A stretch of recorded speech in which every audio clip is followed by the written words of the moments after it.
Какво те вдъхновява да работиш в България? На този етап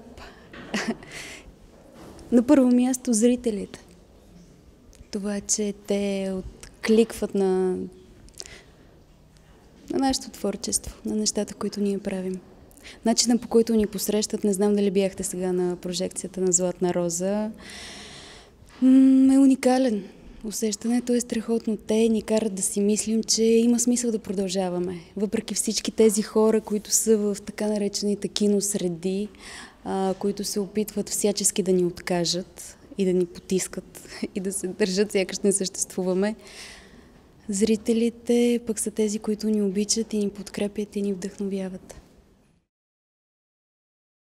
Защо гледаме предимно филми на тематика преход и мафия, а няма нещо насочено към изкуството? Не знам, наистина, според мен тези режисьори и продуценти, които създават такива филми, те трябва да отговорят на този въпрос, но образувало се е някакво малко племе от някакви кинокритици и кинотворци, които не искат да допуснат никой до себе си, който не е като тях.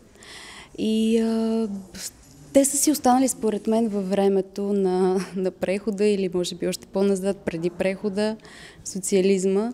И това ги вълнува. Имам чувството, че това винаги ще ги вълнува, докато те продължават да правят кино. Кога започва новия ви филм? Кога започва? Сложно е да се каже, защото те първо още не е така окончателно завършен сценария. Той си е изцяло на Ники този път. Предстои те първо да се събират средства, освен ако някой не се е излъжал държавата да благоволи и нас да ни подкрепи. Поне финансово, ако не по друг начин. И така след това събиране на екип, подготовка за снимки, снимане, монтаж. Знаете, много време ще отнеме, така че минимум година.